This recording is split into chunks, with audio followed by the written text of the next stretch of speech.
Olá, pessoal da Educação de Monte Azul Paulista, tudo bem com vocês? Uma boa tarde. Eu sou Larissa, psicóloga, e hoje vou participar aqui com vocês desse HTPC, dessa gravação para os professores que não puderam ou não conseguiram assistir ao vivo na plataforma Google Meet.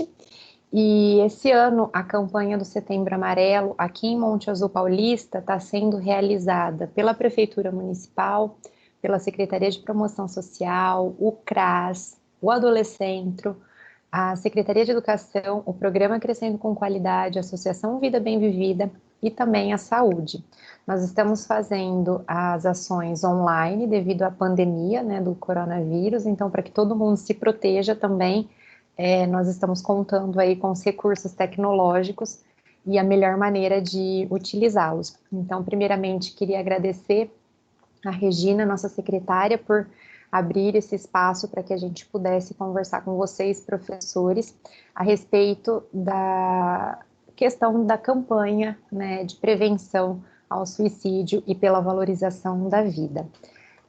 O tema, então, da minha fala de hoje, né, vai ser qualquer ajuda serve? Como ajudar pessoas em sofrimento. Por que esse tema? A gente vive na nossa sociedade brasileira uma ideia de que qualquer ajuda serve, né? Ah, nossa, me ajuda aqui, tá tudo certo.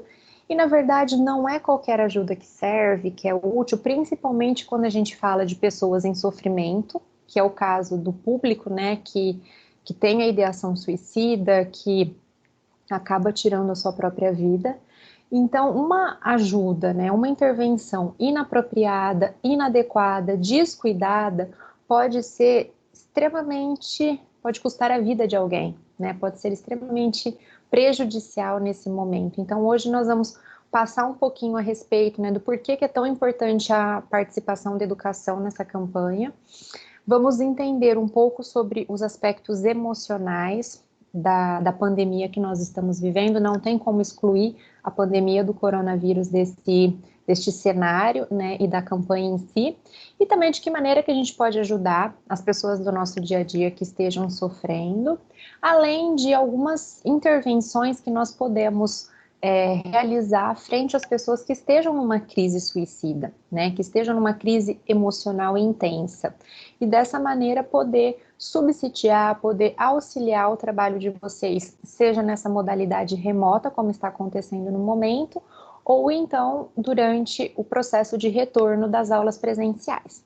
Eu sou psicóloga, sou mestre em psicologia pela USP de Ribeirão Preto, também sou docente do curso de psicologia do UNIRP, em São José do Rio Preto, e coordenadora do programa Crescendo com Qualidade. Bom, gente, a lei número 13.819, de 26 de abril de 2019, ou seja, do ano passado, ela prevê no artigo 3º a articulação intersetorial para a prevenção do suicídio, envolvendo, então, entidades de saúde, educação, comunicação, imprensa, polícia, entre outros. Então, é nesse sentido que a presença da educação se faz tão importante, ainda mais considerando o fato de que nós temos um crescimento exponencial do número de adolescentes com ideação suicida ou que cometeram um suicídio, além da problemática da automutilação, né? Então, além das questões que envolvem a adolescência, que já é um processo de transição que a gente merece olhar, né, com um olhar muito cuidadoso, é importante essa intersetorialidade no que tange a prevenção ao suicídio. Então, dessa forma também é porque a gente se une, né, entre várias entidades, entre vários serviços, para fazer essa campanha aqui em Monte Azul Paulista, para que faça sentido de uma forma ampla, para que a gente consiga atingir diversos setores da nossa comunidade, em que todo mundo esteja falando a mesma língua, todo mundo esteja sintonizado, né, nessa prevenção e na valorização da vida. No artigo 6º, diz: os casos suspeitos ou confirmados de violência autoprovocada são de notificação compulsória pelos estabelecimentos de ensino públicos e privados ao Conselho Tutelar. O que isso quer dizer, gente? Isso vai afetar diretamente o trabalho de vocês, professores e gestores.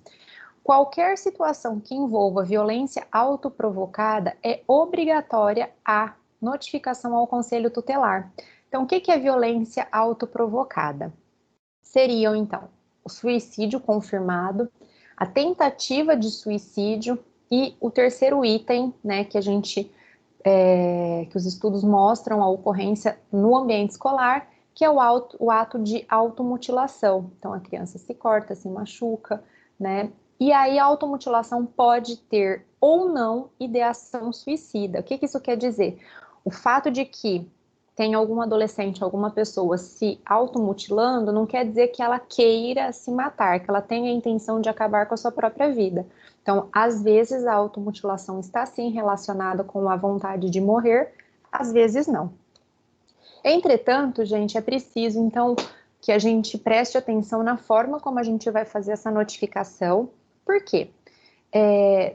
Tem duas vertentes principais que foram temas de muitos debates, né, entre os profissionais que atuam na prevenção ao suicídio, entre suicidologistas, a própria Associação Brasileira de Saúde Mental, né, chamando atenção para o fato de que, primeiro, o Setembro Amarelo, né, prevenção ao suicídio, não deve acontecer apenas no mês de setembro, mas sim durante todo o ano, né, os números são grandes durante o ano inteiro, então é um assunto que deve ser trazido à tona constantemente, principalmente no âmbito dessa prevenção, que é esse olhar cuidadoso, né, que a gente tem para essas pessoas que podem estar em sofrimento ou que estejam declaradamente em sofrimento.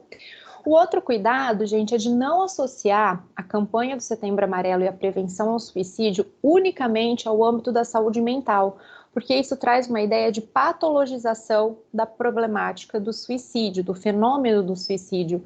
E a gente sabe, os estudos apontam para o fato de que não é apenas, né, a saúde mental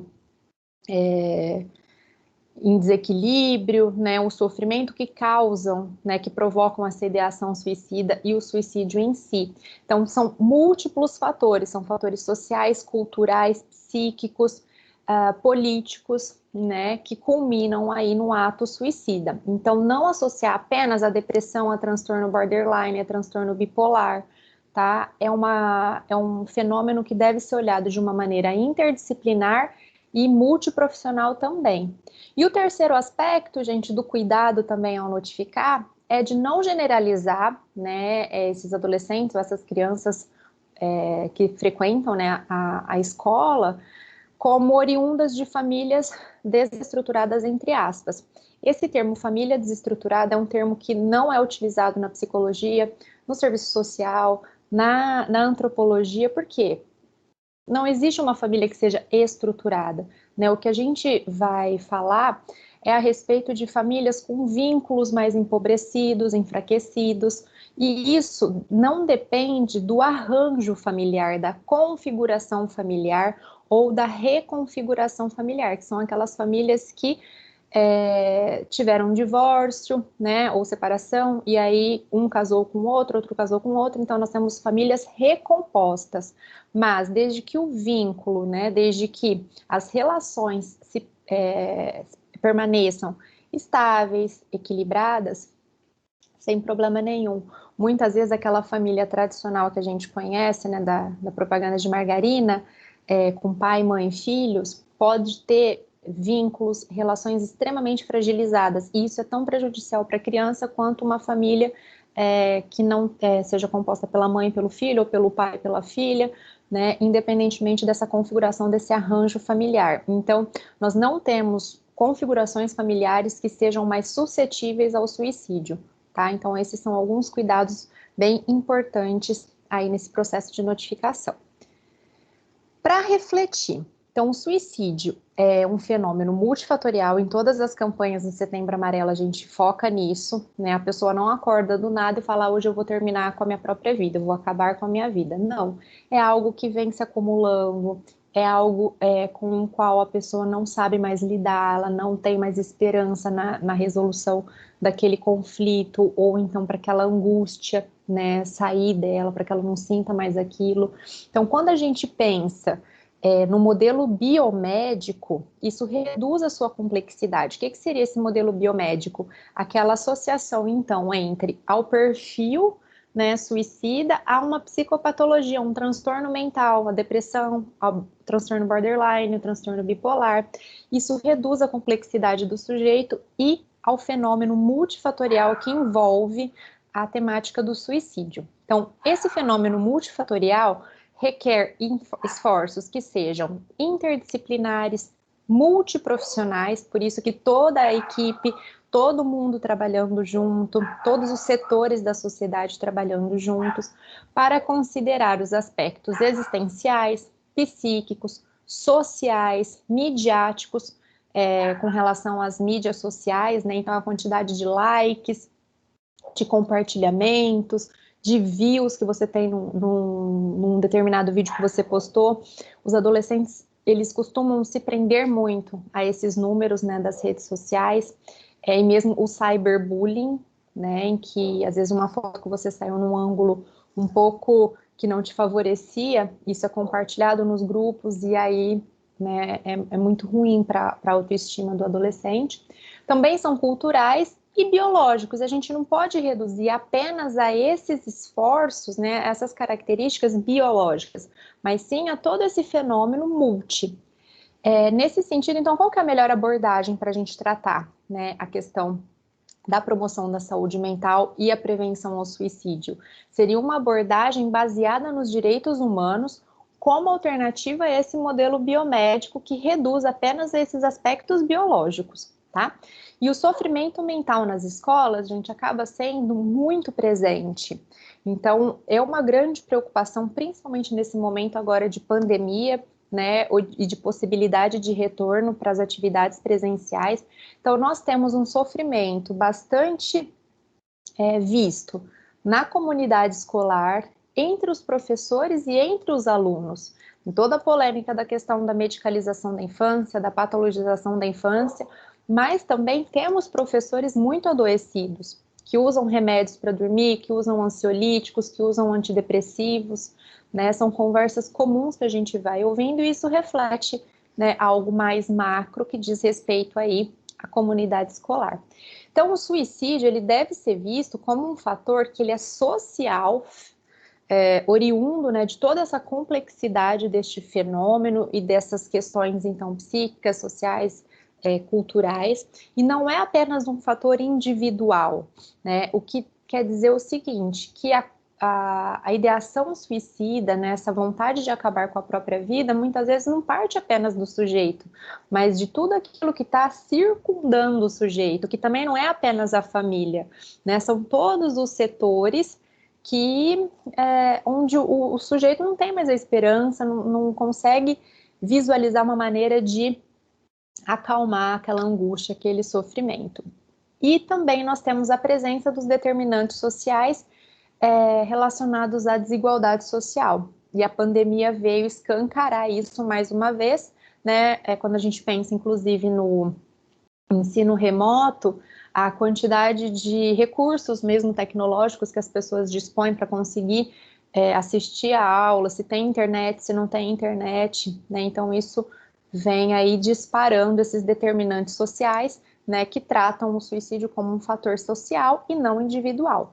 E também os diferentes tipos de desigualdade, então desigualdade entre as classes, né, mais ricos, mais pobres, entre raça, brancos e negros, nós sabemos que os negros estão mais suscetíveis às desigualdades, a questão da religião, do gênero, entre homens e mulheres, e a sexual, né, relacionada à diversidade sexual. E nesse aspecto nós temos ainda um fator problemático para refletir sobre, que diz que os LGBT+, têm 4 vezes mais chance de cometer suicídio, ou seja, né, é um público, uma população muito afetada por essas questões psíquicas, sociais, midiáticas, culturais e biológicas. Então, dentre esse público dos LGBT+, gente, 32% dos adolescentes cometem suicídio. São dados extremamente preocupantes.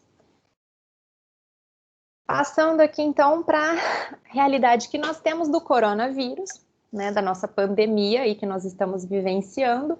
É um momento de crise, e normalmente, num momento de crise, numa situação de crise, tem pessoas que costumam reagir de forma irracional frente à crise.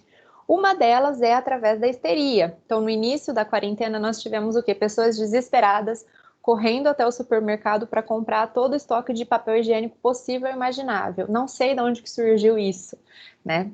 Mas a reação histérica é aquela reação que tá todo mundo fazendo, eu vou fazer também. Então, vamos lá, vamos comprar todos os papéis higiênicos, porque vai acabar, né? Então, uma reação em massa em que tem um perigo e eu preciso fazer qualquer coisa, a gente não sabe muito bem de onde esse perigo está, né, aparecendo.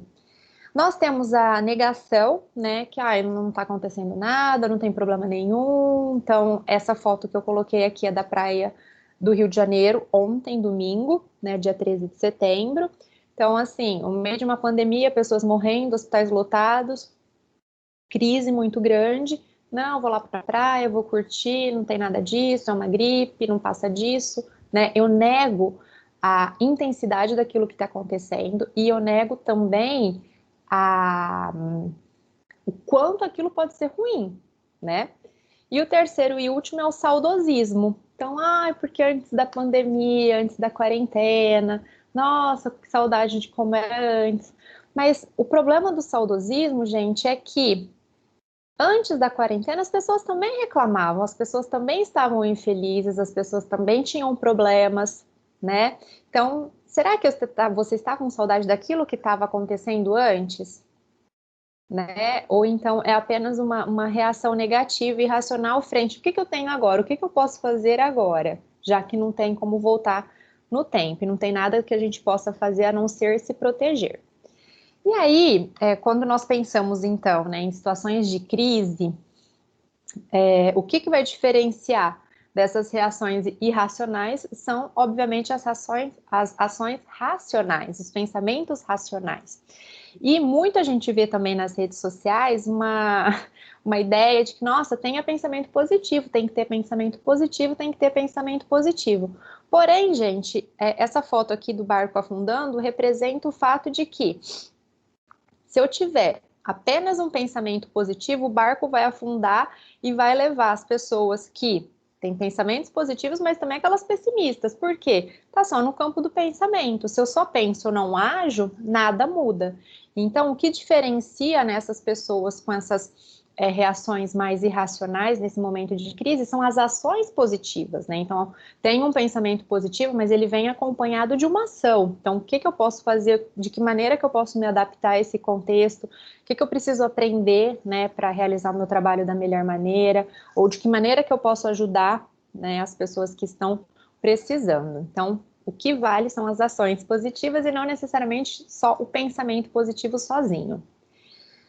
Continuando, então, sobre a pandemia, mas agora trazendo os aspectos, né, emocionais aí do isolamento social, principalmente, é uma crise de fora que pode causar uma crise íntima, de dentro, interna. Então, esse caos que está acontecendo, né, ao nosso redor, faz ressoar as nossas próprias crises, né, íntimas, pessoais, ou seja, esse caos externo vai desencadear um caos interno em muitas pessoas. Por quê?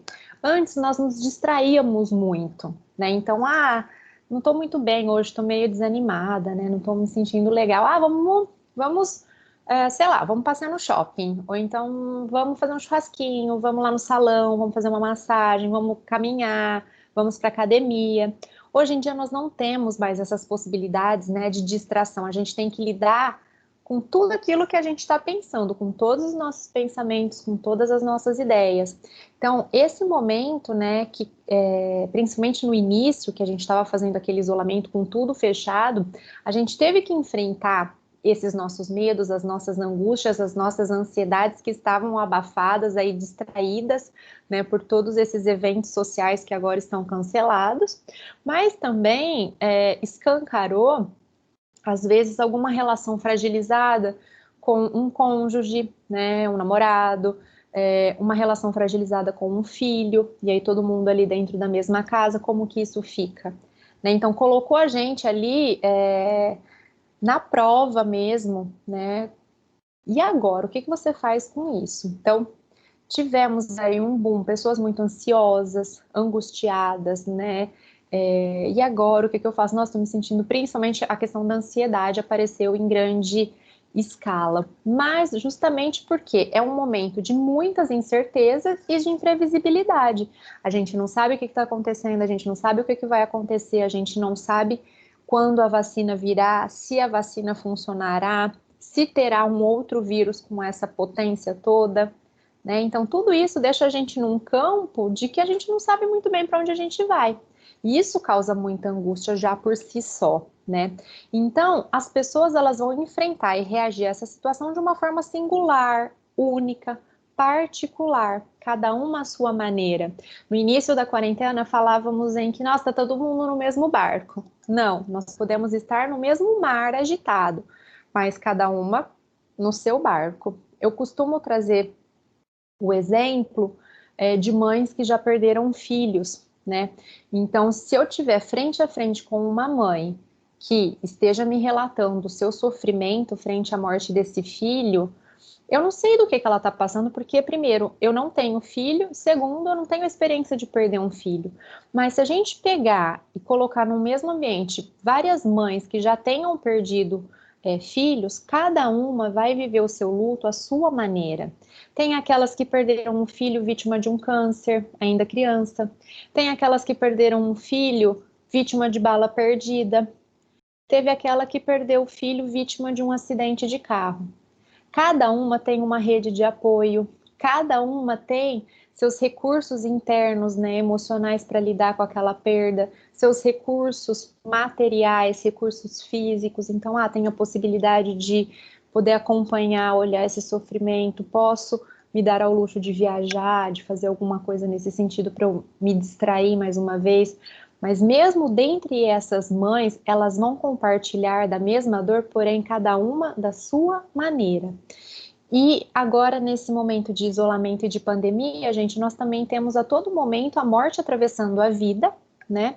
Então, não apenas a morte de pessoas próximas, de entes queridos, mas também a nossa própria morte, o nosso próprio medo, o medo de perder alguém. Então, isso está a todo momento passando, os lutos que não vão sendo, os ciclos que não vão sendo fechados, né? Então, a pessoa morre, você não pode fazer um velório como sempre teve, você não pode se despedir daquela pessoa que morreu, muitas vezes o caixão ainda está lacrado, né, para não ter a disseminação aí do vírus. Então, esses rituais de passagem são muito importantes para a ressignificação, né, desse processo no enfrentamento do luto. E agora a gente não está vivenciando.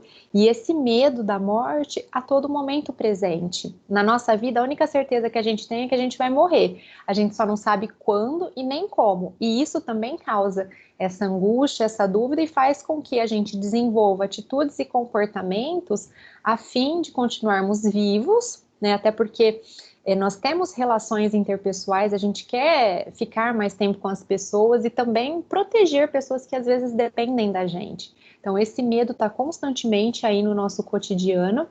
E esse processo de ressignificação, o que significa? Né? É a gente dar um novo significado para aquilo que já foi vivenciado. Né? E nesse momento de enlutamento, frente à situação de crise, nós temos então um grande risco, que é o risco de adoecer, é o risco de pessoas, né, adoeçam, é o risco de transmitir o vírus. Então, essa chance de risco faz com que a gente tenha mudanças de comportamento. Então, ela vai trabalhar no home office, as escolas no ensino remoto, usando máscara, álcool gel. E essa mudança de comportamento pode, né, gerar aí novas oportunidades. Então, essas novas oportunidades, por melhores que elas sejam, elas ainda fazem com que a gente entre nesse processo de luto, né? Como agora, que a gente fazendo essa transmissão, né, da palestra, que até o ano passado era ao vivo, presencial, todo mundo junto, a gente tinha um lanchinho, conversava antes, conversava depois, né? Então, isso também pode ser um processo de luto. O luto não é apenas oriundo, né, daquela dor, daquele sofrimento pela perda de um ente querido, mas de tudo que a gente não está vivendo. E esse isolamento, nossa, é um isolamento físico, mas ele não precisa ser um isolamento afetivo. A gente pode se comunicar pelas redes sociais, a gente pode se fazer presente na vida das pessoas, né, como agora através de uma videochamada. Então, quais seriam as consequências psicológicas a longo prazo, né, dessa pandemia, desse luto, desse isolamento, e o que isso tem a ver com o Setembro Amarelo, com prevenção ao suicídio e valorização da vida? Bom, nós estamos em situações de luto, né? Então, luto pelas perdas. Aqui em Monte Azul, graças a Deus, nós não temos um número alto de óbitos, mas em outras cidades sim tem. Além dessas situações de luto pela morte, nós também temos o luto dos planos que foram adiados, né? Dos sonhos que foram cancelados, daquilo que não foi vivido. E essas situações de luto, elas vão estar muito presentes na vida dessas crianças que por praticamente um ano não estão brincando, né? Aqui em Monte Azul nós ainda temos um facilitador, né? Que aqui a maioria das pessoas está em casa, né? Então tem um espaço considerável, mas em outros lugares as pessoas vivem em apartamentos, às vezes muito pequenos, que não tem espaço para essa criança gastar energia, correr, brincar, ver o céu, né? Ter contato com árvore, com terra. Então, isso também é um momento de luto. Os pais enlutados, tristes, vendo o comportamento dos seus filhos e vice-versa. Então, todos esses sentimentos, gente, vão causando, né, essa desesperança, essa tristeza, realmente essa angústia que fica entalada, a gente não sabe muito bem para onde que ela vai. Nós também vamos ter as consequências psicológicas, né, fruto da recessão econômica e do desemprego, e também um aumento possível, né, dos transtornos mentais, então depressão, ansiedade, estresse pós-traumático, isso pensando no período pós-corona. Então acabou, tem a vacina, não sei, tem um remédio, né? Essa onda, que é a famosa onda da saúde mental, que os estudos vêm apontando, né? Os estudos ao redor do mundo estão falando a mesma língua sobre isso, né? Sobre essas consequências psicológicas daqui do que a gente está vivendo. E nós temos o suicídio, né, como uma consequência, embora durante a quarentena o número de suicídios aqui no Brasil também diminuiu, porque está todo mundo lutando contra um mal comum, que é o corona, e temos uma junção, um fortalecimento de vínculos, por mais que seja online, né, o fato das pessoas estarem trabalhando de casa, algumas que podem, isso faz com que elas estejam mais ativas nas redes sociais. Então, nós temos esse fortalecimento desse vínculo. A partir do momento que isso acabar, como que vai ser? Né? Então, embora nesse momento nós tenhamos aqui no Brasil estudos que mostram dados do Corpo de Bombeiros, né, que mostram que houve uma diminuição, assim como em outros países, né, no mundo, mas o depois, pós-pandemia, que a gente se preocupa ainda. E na escola, esse momento de retorno, quando as aulas presenciais voltarem, o quão importante será o acolhimento? E não apenas o acolhimento dos professores para com os alunos, mas também entre equipe, né? Um momento para que esses lutos sejam vivenciados. Por quê? Por mais que nós voltemos, se for antes da vacina, não sei, teremos distanciamento, né? Não tem um abraço, não tem um toque. Então vai voltar, mas não vai voltar pensando naquele saudosismo anterior, né? Então esse acolhimento dessa estranheza do será que pode, que não pode, o que está acontecendo, será de extrema importância acolher todos esses sentimentos que vierem à tona, né? Para a criança é importante nomear o que ela estiver sentindo, valorizar aquilo que ela está sentindo, validar, né, que é acreditar, não julgando do tipo, nossa, nada a ver, não, temos que fazer tarefa, para aí que nós vamos fazer tarefa, né, mas destinar esses momentos para que esse sentimento ele apareça, né, de uma forma a não ser julgado nem cortado. Nós vamos falar mais sobre isso na parte, né, da ajuda mesmo a pessoas em sofrimento, porque, gente, se a gente abafar, né, esses sentimentos, se eles não puderem ser vivenciados, eles voltam como sintoma. E aí, né, é o que a gente tem aqui em cima dos transtornos mentais e o suicídio enquanto consequência. Então, muito importante que abra, né, esse espaço realmente para acolhimento para essas situações desses lutos de coisas que não foram vivenciadas né, agora nós estamos aí 6, 7 meses de período de isolamento, né, de aulas remotas.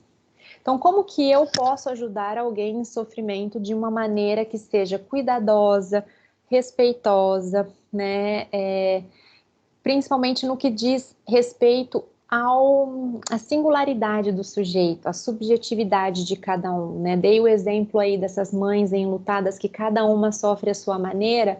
Nessa pandemia também cada um sofre a sua maneira. Teve gente que super se adaptou a esse modelo remoto, tem gente que não está gostando, enfim, cada um, gente, tem o seu jeito e tá tudo bem, né? A gente não precisa querer estipular aquilo que é bom para a gente como se fosse uma verdade universal.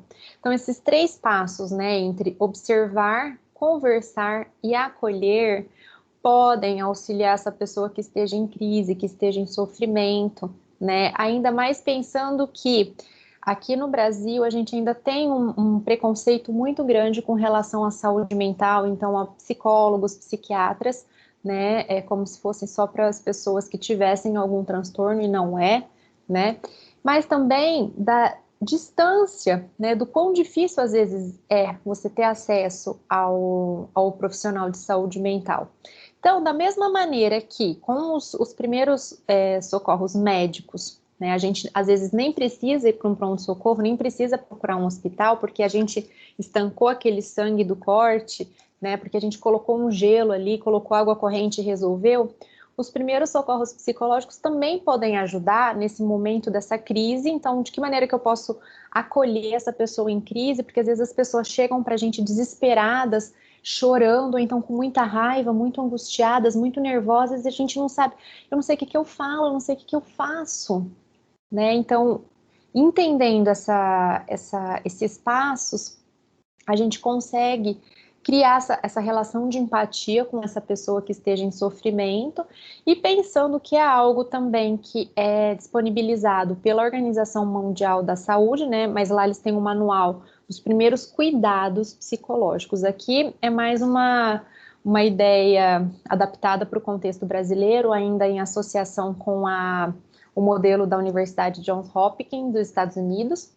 Então, como que eu posso ajudar alguém que está sofrendo, né? E esse sofrimento pode ser oriundo de uma crise, pode ser de uma situação mais específica, então, vítimas de abuso sexual, vítimas de violência, vítimas de um assalto, ou então teve um término de um relacionamento, o crush mandou uma mensagem acabando, perdeu o emprego, teve um acidente, né? De que maneira que eu posso me colocar ali, ou então aquela pessoa que já vem num contínuo, né, de sofrimento, numa relação meio abusiva, meio tóxica, tá infeliz no emprego, então ela tá constantemente, né, nesse processo aí de angústia, que a gente também tende a naturalizar. Tá tudo bem, na verdade não tá bem, mas a pessoa fica nessa, né, de que, tá tudo bem, um dia vai melhorar. Na verdade, não, a gente nasceu aí para ser feliz e para viver bem, né? E além dessa dinâmica toda envolvendo o sofrimento, seja numa crise pontual, seja numa crise que já perdura, nós temos também uma cobrança, né, da sociedade, das redes sociais, para que a gente esteja bem o tempo todo, para que a gente esteja feliz, para que a gente esteja para cima, ninguém aguenta reclamação, né? Onde que há o espaço, então, para a gente colocar aqueles sentimentos que são mais desagradáveis, né? A raiva, a angústia, o desespero, a tristeza. E isso, gente, vai aparecer, né? A gente não é 100% feliz, a nossa vida oscila para cima, para baixo, uma hora a gente está bem, outra hora a gente não está, né? Mas então, traduzindo, né? Se observar, conversar e acolher. O observar, gente, é você prestar atenção na pessoa e na sua singularidade, tá? Então, muitas vezes aquela pessoa que mudou de comportamento, né? Ou que era muito calada e está muito falante, ou que era muito falante e agora está muito calada, que não te responde direito no WhatsApp, né? Você fica, nossa, aquela pessoa tá esquisita, tá estranha, não tá muito bem, né? Ou então eu vejo que alguém realmente tá aos prantos, passa ao meu lado chorando, chega na escola chorando, o que que aconteceu? Aí a gente vai conversar. Só que essa conversa, gente, não é aquela conversa do tipo, eu acho que você deveria fazer isso, olha, então vamos lá, vamos tomar um suco, vamos na sorveteria. Aquilo que é bom para você, gente, pode não ser bom para o outro. Não é porque aquilo funcionou para você, ou que funcionou com você, com o Joãozinho e com a Mariazinha, que vai funcionar para a Cecília. Cada um, gente, é singular, cada um sofre a sua maneira, cada um é impactado pelas coisas à sua maneira, né? Então, tentar impor ou então cortar é muito prejudicial. Então, valorizar, validar, acreditar no que a pessoa tá te dizendo e evitar, então, falar, eu entendo, então eu sei, tá difícil, né? Nossa, tá difícil para todo mundo. Não, você não entende, você não sabe. Quem tá vivendo sou eu, então quem sabe sou eu. Né? Então, a gente evitar de fazer esses comentários, ou então de, nossa, mas é verdade. Olha, você não sabe, mas o que aconteceu comigo? Nossa, comigo foi muito pior. Você teve corona, eu tive corona, H1N1 e dengue, tudo ao mesmo tempo. Nossa, tô acabada. Né? A pessoa olha e fala, poxa, mas eu estava aqui acho que falando de mim, mas isso que eu estou falando não é tão importante. E isso, gente, é cotidiano. Se a gente parar para fazer uma reflexão nas nossas conversas, às vezes a gente está um pouco meio de saco cheio também. Às vezes a pessoa vem conversar com a gente não sai do celular, fica olhando, fica vendo as notificações, começa a rir porque viu algo engraçado, né, no Instagram, no WhatsApp, e a pessoa fica sem saber, ela até muda de assunto, fala, deixa eu ver o que você está vendo, quem sabe assim eu me animo um pouquinho. Né? Então, essa conversa é um espaço para que o diálogo seja realmente promovido, né? E para que a pessoa possa expressar os seus sentimentos sem ser julgada, sem ser criticada, e para que esses sentimentos possam aparecer, mesmo aqueles mais desagradáveis, né? Da raiva, da angústia, de estar, né, possessa. E às vezes a gente fala, não, calma, calma, calma, olha, não precisa de tudo isso, não, calma, calma, vai dar tudo certo. Não, não vai dar tudo certo, eu preciso disso agora, né? Então, abrir esse espaço empático para que a pessoa expresse os seus sentimentos, e aí, então, a gente vai para o processo de acolhimento, que é, o que faz sentido para essa pessoa? O que essa pessoa pode fazer na rotina dela? Considerando os recursos que ela tem e não aquilo que eu acho certo, aquilo que eu acho justo. Dessa maneira, gente, pelo menos aquele momento, né, daquela crise inicial, isso pode fazer com que a pessoa se acalme, né? O sofrimento tem no folderzinho da nossa campanha, diz que a dor, quando compartilhada, é possível de ser vivenciada, da Fernanda Rezende, que é outra palestrante que virá conversar com a nossa rede. Dessa maneira, o que isso quer dizer? Se eu compartilho, se eu divido, é como se eu tirasse a minha dor e dividisse ao meio. Tem alguém que me entende, tem alguém que me ouve, tem alguém que me acolhe. Então, eu não sou tão esquisito assim, né? Eu posso contar com as pessoas. Então, são essas atitudes básicas no nosso dia a dia que a gente pode colocar em prática com os nossos amigos, com os nossos familiares, na nossa família, com as pessoas com as quais a gente trabalha e com os alunos também, principalmente pensando nesse contexto, gente, de retorno às aulas presenciais, em que esse acolhimento pautado na observação da necessidade do outro, nessa conversa para expressão dos sentimentos e nesse acolhimento frente ao que importa para aquela pessoa, né, isso sim poderá prevenir essa onda aí da saúde mental, né, que culmina muitas vezes no suicídio. Mas pensando então em uma situação em que estou frente a frente a uma crise de suicídio, o que eu faço? Então essas intervenções são extremamente importantes para esse momento da crise mesmo emocional intensa. O primeiro, gente, a primeira ação é afastar a pessoa desse meio letal, né, se isso for possível, então tirá-la de perto daquilo que ela usou para uma tentativa de suicídio. Se isso não for possível, acionar então os bombeiros, né, ou o SAMU, considerar a possibilidade de intervenção, de internação, desculpa, porque muitas vezes a pessoa mesmo diz, se eu ficar sozinha, eu vou tentar de novo. Né? Então, nesses momentos assim, se a gente não puder garantir que a pessoa vai estar longe desse meio letal, a gente precisa, né, do apoio dos bombeiros ou do SAMU. Também é importante a gente diminuir a intensidade corporal da pessoa através da diminuição da temperatura corporal em uma crise emocional intensa, né, usando água gelada, por exemplo. Então, pensa num disjuntor, né, que está lá, a gente desliga o disjuntor, para. Então, essa água gelada, ela baixa a temperatura e a pessoa que estava super excitada ali, porque o suicídio, gente, ele precisa de muita energia, muita energia. A pessoa que está sem energia, geralmente, não comete o suicídio. Mas quando tem esse ápice de energia, isso é adrenalina, né? Poxa, você vai fazer alguma coisa que vai acabar com a sua vida. Então, a água gelada na nuca, na testa, nos pulsos, ela ajuda, né, a voltar aí para o eixo. Focar a conversa na situação problema e não naquilo que culminou a ideia suicida e não, né, no método utilizado, então o que aconteceu. Por quê? O que desencadeou, então, o impulso naquele momento? Por que a pessoa resolveu ter a tentativa ali, 9 horas da noite, e não de manhã, e não ontem? O que desencadeou esse aqui e agora? O que fez isso daqui, né, para que ela tivesse aí a ideia do aqui e agora? E aí, por que eu preciso focar, então, na situação problema? Porque o passo 4, né, que é ajudar a pessoa a pensar no máximo de resoluções possíveis, que sejam verdadeiras, para resolver essa situação problema. E essas ideias, gente, tem que ser pautadas realmente naquilo que é possível de ser feito. E aqui nós temos um equívoco muito comum, que é falar para a pessoa ter fé. Né? Muitas vezes o sujeito que está com ideação suicida ou que tem tentativas de suicídio, eles querem ter essa fé, eles vão atrás. Mas lembra da esperança que eles não têm mais? Né? Então, eles relatam que eles queriam muito isso, mas que não está dando. Então, tem que ser coisas concretas, né? Que tenham a ver com aquela situação, um problema. Não adianta falar, quando você crescer, você vai ter sua própria casa, nossa, não sei o quê. Não, o que eu posso fazer agora, né? Para resolver isso agora, porque senão esses gatilhos podem voltar. O quinto, permanecer com a pessoa até que ela se sinta segura, né, que ela esteja segura, longe daquele meio letal. E se isso não for possível, então, mais uma vez, considerar essa possibilidade de internação, né, acionando aí os bombeiros, o SAMU.